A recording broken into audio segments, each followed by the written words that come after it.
राम नाम जप करने से अकाल मृत्यु क्यों नहीं होती है? राम नाम जप करने से अकाल मृत्यु क्यों नहीं होती है? एक बार हनुमान जी ने अपने प्रभु श्री राम से अपनी माता अंजना के दर्शनार्थ जाने की आज्ञा मांगी। प्रभु ने उन्हें सहर्ष आज्ञा प्रदान कर दी। हनुमान जी अपनी माता के दर्शनार्थ जाने वाले थे। उसी समय काशी नरेश श्री राम के दर्शनार्थ आ रहे थे। मार्ग में उन्हें देवर्षि नारद मिल गए। काशी नरेश ने देवर्षि के चरणों में भक्ति पूर्वक प्रणाम किया। नारद ने पूछा, तुम कहाँ जा रहे हो काशी नरेश? काशी नरेश ने उत्तर दिया, देवर्ष, मैं प्रभु श्री राम के दर्शनार्थ उनकी राजसभा में जा रहा हूँ। यह सुनकर नारद ने कहा, क्या तुम मेरा एक कार्य करोगे? काशी नरेश ने तुरंत कहा, ऋषिवर, धरती पर ऐसा कौन पुरुष है जो आपकी आज्ञा के पालन के लिए तुरंत ना दौड़ पड़े? आप आज्ञा प्रदान करें। नारद जी ने मुस्कुराते हुए कहा, तुम राजसभा में प्रभु श्री राम के चरण कमलों में श्रद्धा भक्ति पूर्वक प्रणाम तो अवश्य करना, किंतु उन्हीं के समीप सिंहासन पर बैठे वयोवृद्ध तपस्वी विश्वामित्र जी की उपेक्षा कर देना, उन्हें प्रणाम मत करना। काशी नरेश ने प्रश्न किया, ऐसा क्यों? ऋषिवर नारद जी ने उत्तर दिया, इस क्यों का उत्तर आपको बाद में मिल जाएगा। नारायण नारायण कहकर नारद जी चले गए और काशी नरेश श्री राम की सभा में पहुंचे। उन्होंने देवर्षि के आदेशानुसार श्री राम के चरणों में श्रद्धापूर्वक प्रणाम किया, किंतु महर्षि विश्वामित्र की सर्वथा उपेक्षा करके बैठ गए। काशी नरेश की इस उपेक्षा से महर्षि विश्वामित्र के हृदय पर चोट पहुंची, किंतु वे राजसभा में चुप रहे। बाद में उन्होंने प्रभु श्री राम से कहा, राम, तुम मर्यादा पुरुषोत्तम कहलाते हो, इसलिए तुम्हारी राजसभा में तुम्हारे उपस्थित रहते मर्यादा की अवहेलना उचित नहीं। महर्षि विश्वामित्र की बात सुनकर प्रभु श्री राम ने आश्चर्य से पूछा, गुरुदेव, मेरे रहते कब और कहां मर्यादा का उल्लंघन हुआ? आप कृपा पूर्वक बतलाएं। विश्वामित्र बोले, आज ही राजसभा में काशी नरेश ने तुम्हारे चरणों में तो प्रणाम किया, किंतु उसने मेरी सर्वथा उपेक्षा कर दी। यह कदापि उचित नहीं। मेरी राजसभा में मेरे ही सम्मुख तुम्हारी उपेक्षा, यह तो मेरा भयानक तिरस्कार है। उन्होंने प्रतिज्ञा की, आपके समक्ष मैं अपने 3 तीक्ष्ण बाण पृथक कर रख रहा हूं। इन 3 बाणों से आज संध्या तक काशी नरेश मारा जाएगा। परंपराक्रम श्री राम की यह प्रतिज्ञा वायु वेग से सर्वत्र फैल गई। काशी नरेश ने सुना तो उनका कंठ शुष्क हो गया। जीवन से सर्वथा निराश होकर वे दौड़े नारद जी के पास आए और उनके चरणों में गिरकर गिड़गिड़ाए, देवर्षि, श्री राम ने आज सायंकाल तक मुझे मार डालने की प्रतिज्ञा की है। प्रतिज्ञा तो मैंने भी सुनी है। देवर्ष नारद ने तटस्थ की भांति उत्तर दिया, और श्री राम की प्रतिज्ञा सर्वविदित है कि रघुकुल में प्रतिज्ञा पूर्ति के लिए प्राण तक देने में आपत्ति नहीं होती। काशी नरेश रो पड़े और बोले, देवर्षि, मैंने तो आपके आदेश का पालन किया था। जैसे भी हो, आप मेरे प्राण बचाइए। नारद जी ने काशी नरेश को समझाते हुए कहा, आप चिंता ना करें। मृत्यु तो निश्चित होती है, वह किसी प्रकार टलती नहीं। यदि भगवान श्री राम के बाणों से प्राण पखेरु उड़ जाए तो निश्चय ही जीवन सफल हो जाएगा। किंतु तुम एक काम करो। नारद जी ने काशी नरेश से धीरे धीरे कहा, तुम हनुमान जी की माता अंजना के समीप जाकर उनके चरण पकड़ लो। जब वे चरण छुड़ाने लगे तब तुम अपनी रक्षा के लिए वचन ले लेना। जब तक वे 3 बार तुम्हारी रक्षा के वचन न दे दे तब तक तुम उनके चरण पकड़े रहना। बस तुम्हारा काम बन जाएगा। नारद जी की बात सुनकर काशी नरेश भागे भागे माता अंजना के यहाँ गए। माता अंजना बैठी हुई भगवान राम का जप कर रही थी। रोते रोते काशीराज माता के चरणों पर गिर पड़े और उनके चरणों को पकड़कर उन्होंने कहा, माँ, मेरी रक्षा करो। आज सायंकाल तक एक समर्थ व्यक्ति ने मुझे मार डालने का संकल्प किया है। तुम्हारे अतिरिक्त मेरे प्राण और कोई नहीं बचा सकता। रक्षा करो माँ। माता अंजना बोली, किसने और क्यों तुझे आज संध्या के पूर्व ही मार डालने का प्रण किया है? काशी नरेश बोले, माँ तुम मेरी रक्षा का वचन दे दो, अन्यथा मैं अभी तुम्हारे चरणों में ही अपने प्राण त्याग दूंगा। वात्सल्य में सरल जननी ने कहा, मैं तेरे प्राण की रक्षा का वचन देती हूँ। फूट फूट कर रोते हुए काशी नरेश ने अधीर होकर पुनः प्रार्थना की, माँ मुझे संतोष नहीं हो रहा है, मेरा विश्वास करो। माता अंजना ने कहा, मैं तेरी प्राण रक्षा का वचन देती हूँ। सर्वथा सरल दया में जननी ने 3 बार कहते हुए कहा, अच्छा अब तो बता, तुझे मारने की किसने प्रतिज्ञा की है? काशी नरेश ने कहा, भगवान श्री राम ने। उन्होंने आज सायंकाल तक मेरे वध की प्रतिज्ञा की है और इसके लिए उन्होंने अपने 3 तीक्ष्ण बाण भी निकालकर अलग रख दिए हैं। यह सुनकर माता अंजना चिंतित होकर बोली, श्री राम की प्रतिज्ञा कैसे अन्यथा हो सकती है? पर मैंने तुझे वचन दिया है, आता प्रयत्न तो करूंगी ही।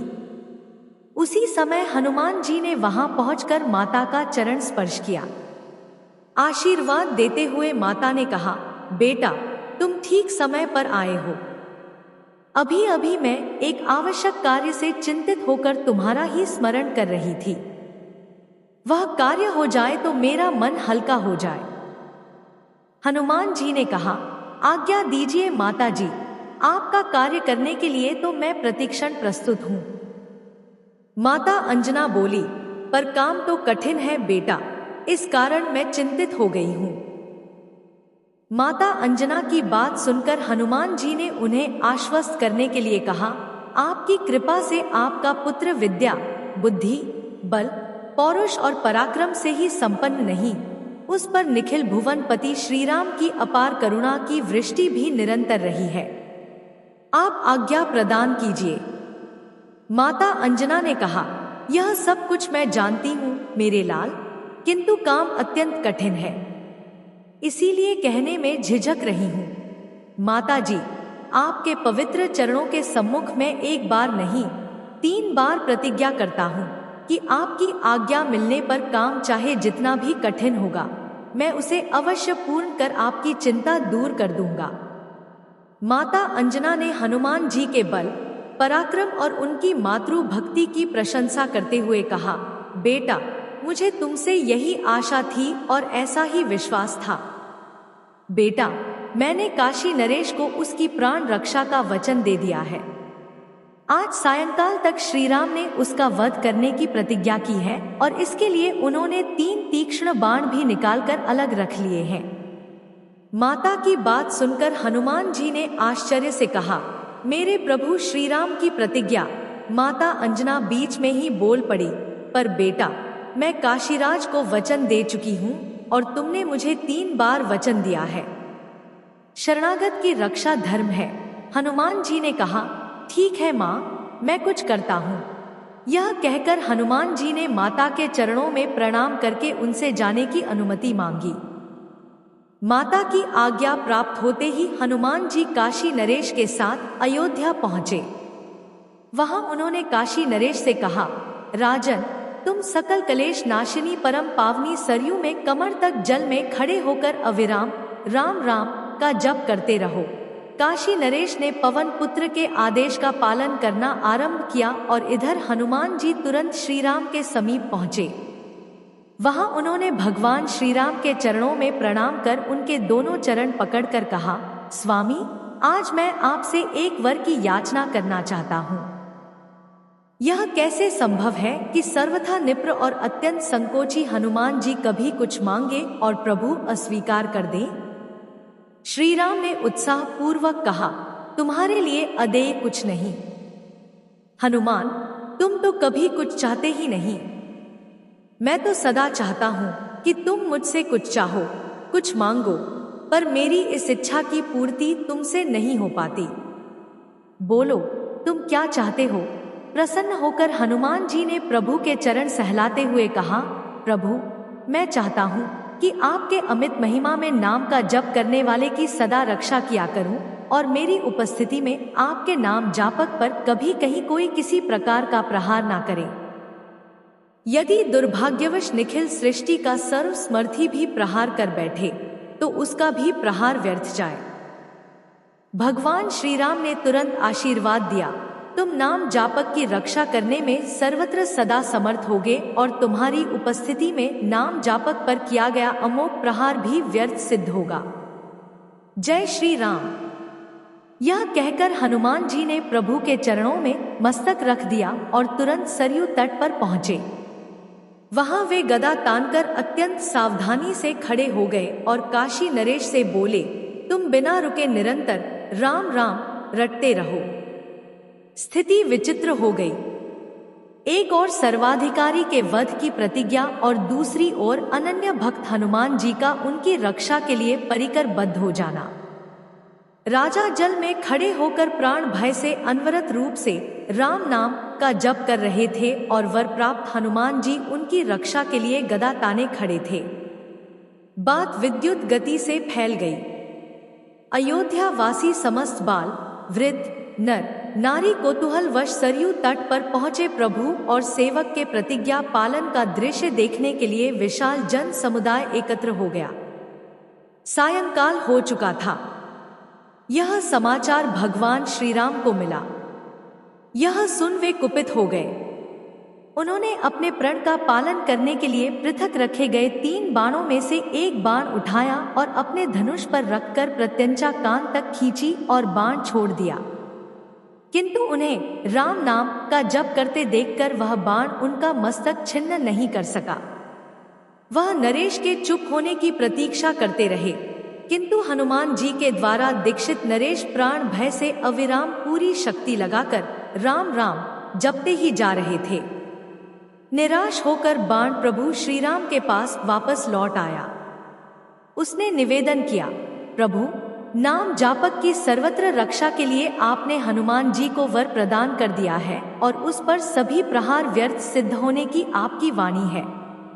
वह राजा निरंतर आपके नाम का जप कर रहा है और बजरंग बली हनुमान जी गदा ताने उसकी रक्षा में तत्पर है। इस कारण मैं विवश होकर लौट आया। यह सुनकर श्री राम क्रोधित हो उठे। उन्होंने दूसरा बाण धनुष पर चढ़ाकर छोड़ा। वह वायुवेग से चला और काशी नरेश का प्राण हरण करने के लिए उनके समीप पहुंचा भी, किंतु अब तो काशी नरेश हनुमान जी के आदेशानुसार सीताराम सीताराम का जप कर रहे थे। दूसरे बाण को भी नरेश के कंठ का स्पर्श करने का अवसर प्राप्त नहीं हुआ। विवशता वह भी प्रभु राम के पास लौट आया। उसने भी काशी नरेश के सीताराम सीताराम रटने और गदाधारी हनुमान जी के द्वारा उनकी रक्षा का वृतांत सुना दिया। मैं स्वयं सरयू तट पर चलकर उस दृष्ट नरेश और हनुमान जी को भी मार डालता हूँ। सत्य प्रतिज्ञा भगवान श्री राम अत्यंत क्रुद्ध हो गए। उन्होंने अपना ना विशाल धनुष तथा तीसरा बाण लिया और सरयू तट की ओर तीव्र गति से चल पड़े। उधर हनुमान जी ने सोचा, प्रभु अपने मंगलमय नाम की विरध रखते हैं। भक्तों के लिए वे अपना सर्वस्व त्याग देते हैं। भक्त उन्हें प्राण प्रिय है। अतः उन्होंने काशी नरेश से कहा, अब तुम भगवती सीता और प्रभु नाम के साथ मेरे नाम का भी जप करना प्रारंभ कर दो। राजा जय सियाराम जय जय हनुमान का जप करने लगे। काफी समय तक जोर जोर से नाम जप करते करते नरेश थक गए थे और उनकी वाणी लड़खड़ाने लगी थी। वे तो मृत्यु भय से अत्यंत साहस पूर्वक जैसे तैसे नाम जप चला ही रहे थे, किंतु मातृ भक्त हनुमान जी भी अपने एक अंश से काशीराज के कंठ में प्रविष्ट होकर जय सियाराम जय जय हनुमान का अनवरत रूप से जप करने लगे। क्रोधित होकर श्री राम को आते देखकर वशिष्ठ जी व्याकुल हो गए। उन्होंने सोचा, भगवान श्री राम की प्रतिज्ञा अन्यथा नहीं हो सकती, और कहीं उन्होंने नरेश के साथ हनुमान जी को भी मार डाला तो महान अनर्थ हो जाएगा। तब वशिष्ठ जी ने हनुमान जी के पास पहुंचकर उन्हें समझाने का प्रयत्न किया। पवन कुमार, श्री राम जी तुम्हारे सर्वस्व हैं। उनकी प्रतिज्ञा पूरी हो जाने दो। नितांत समीप होने के कारण उनका क्रोध बढ़ता जा रहा है। वह राजा तो उन श्रीराम के पावन शर स्पर्श से जन्म मरण से सदा के लिए मुक्त हो जाएगा। एक राजा के लिए अपने स्वामी के सम्मुख तन कर खड़ा हो जाना तुम्हारे जैसे सेवक के लिए कदाचित उचित नहीं। हनुमान जी ने अत्यंत विनम्रता से कहा, गुरुदेव, मैं त्रैलोक्य में भी अपने सर्व समर्थ प्रभु के समीप तन कर खड़ा होने की कल्पना भी नहीं कर सकता। मैं तो अपने प्रभु के नाम और उनके वरदान की रक्षा के निमित्त प्राणों की आहुति देने के लिए प्रस्तुत हो गया हूँ। मेरा इससे अधिक सौभाग्य और क्या होगा कि मैं अपने प्राणों की प्रभु श्रीराम के नाम एवं उनकी वरदान की रक्षा में उनके ही कर कमलों से छोड़े हुए उन्हीं बाणों से शरीर त्याग कर उनमें ही विलीन हो जाऊं। वशिष्ठ जी ने सोचा, इन ज्ञान मूर्ति को विचलित करना संभव नहीं। तभी उन्होंने देखा श्रीराम सरयू तट पर पहुंचने ही वाले हैं। महर्षि विश्वामित्र भी वहां उपस्थित होकर भगवान और भक्त की यह लीला देखकर चकित और चिंतित हो रहे थे। तब वशिष्ठ जी ने काशी नरेश से कहा, नरेश, तुम शीघ्र ही महर्षि विश्वामित्र के चरण पकड़ लो। वे सहज दयालु हैं। जय सियाराम, जय जय हनुमान का जाप करते हुए काशी नरेश ने दौड़कर महर्षि विश्वामित्र के चरण पकड़ लिए। उनके अश्रुजल से महर्षि के चरण आर्द्र हो गए। यह देख महर्षि विश्वामित्र द्रवित हो गए।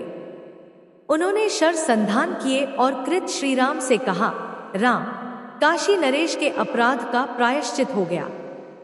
मैंने उन्हें क्षमा कर दिया। अब तुम भी अपना अमोघ बाण धनुष से उतारकर तनीर में रख लो। महर्षि विश्वामित्र के संतुष्ट होते ही श्रीराम का क्रोध स्वतः शांत हो गया। उन्होंने गुरु की आज्ञा का पालन किया। तीसरा बाण धनुष से तनीर में आ गया। राजा की प्राण रक्षा तो हुई ही, भगवान के सम्मुख भक्त हनुमान जी विजय हुए। इस समाचार से माता अंजना की प्रसन्नता की सीमा न रही। जय श्री राम। अगर यह वीडियो पसंद आया हो तो वीडियो को लाइक करें और हमारे चैनल धार्मिक संग्रह को सब्सक्राइब करें और अपने दोस्तों के साथ शेयर करें। धन्यवाद। हर हर महादेव।